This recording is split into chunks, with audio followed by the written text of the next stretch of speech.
Hello friends, welcome to Spoorthi kitchen tips. ನನಗೆ support ಮಾಡ್ತಿರುವಂತಹ ಎಲ್ರಿಗೂ ಧನ್ಯವಾದ ಹೇಳೋಕ್ಕೆ ಇಷ್ಟಪಡ್ತೀನಿ. ಟೊಮೊಟೊವನ್ನು ಯಾರೆಲ್ಲ ಕಟ್ ಮಾಡ್ದೇನೆ ಹಾಗೆ ಯೂಸ್ ಮಾಡ್ತೀರಾ, ಮಿಸ್ ಮಾಡಿದೆ ಈ ವಿಡಿಯೋನ ನೋಡಿ ಟೊಮೊಟೊ ಎಷ್ಟು ಚೆನ್ನಾಗಿದೆ ಹೊರಗಡೆಯಿಂದ ನೋಡೋಕೆ. ಸ್ವಲ್ಪನೂ ಕೂಡ ಇದರಲ್ಲಿ ಹುಳ ಇದೆ ಅಂತ ಗೊತ್ತೇ ಆಗೋದಿಲ್ಲ. ನೋಡಿ, ನಾನು ಇವಾಗ ಕಟ್ ಮಾಡಿ ಓಪನ್ ಮಾಡಿರುವಂಥದ್ದು ತೋರಿಸ್ತಾ ಇದ್ದೀನಿ. ಮೇಲ್ಗಡೆ ತುಂಬಾ ಚೆನ್ನಾಗಿತ್ತು. ಟೊಮೊಟೊವನ್ನು ತುಂಬ ಜನ ಹಾಗೆ ಡೈರೆಕ್ಟಾಗಿ ಯೂಸ್ ಮಾಡ್ಕೊಳ್ತಾರೆ, ಮಿಕ್ಸಿಗೆ ಹಾಕ್ಕೊಳ್ಳೋಕ್ಕೆ, ಹಾಗೆ ಡೈರೆಕ್ಟಾಗಿ ಅದನ್ನು ಬೇಯಿಸ್ಕೊಳ್ಳೋದು.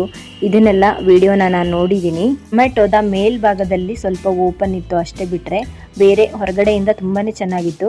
ಬಟ್ ಒಳಗಡೆ ನೋಡಿ, ಪ್ರೆಸ್ ಮಾಡಿದರೆ ಗೊತ್ತಾಗುತ್ತೆ ತುಂಬಾ ಹುಳ ಇದೆ. ಇದು ಹುಳ ಇದೆ ಅಂತ ಗೊತ್ತಾಗಲ್ಲ, ಬಿಳಿ ಬಿಳಿನೇ ಇರುತ್ತೆ. ಬೀಜ ಕೂಡ ಹಾಗೆ ಇರುತ್ತೆ ಅಲ್ವಾ, ಸಡನ್ನಾಗಿ ನಮಗೆ ಗೊತ್ತೇ ಆಗೋದಿಲ್ಲ. ನಾವು ಅರ್ಜೆಂಟಲ್ಲಿ ಅಡುಗೆನ ಮಾಡುವಾಗ ಈ ಥರ ಎಲ್ಲ ಗಮನಿಸೋಕ್ಕೆ ಆಗೋದಿಲ್ಲ. ಆದಷ್ಟು ಟೊಮೆಟೊನ ಕಟ್ ಮಾಡುವಾಗ ನೋಡಿಕೊಂಡು ಯೂಸ್ ಮಾಡ್ಕೊಳ್ಳಿ ಫ್ರೆಂಡ್ಸ್. ಈ ವಿಡಿಯೋನ ಆದಷ್ಟು ಎಲ್ಲರಿಗೂ ಶೇರ್ ಮಾಡಿ. Thank you.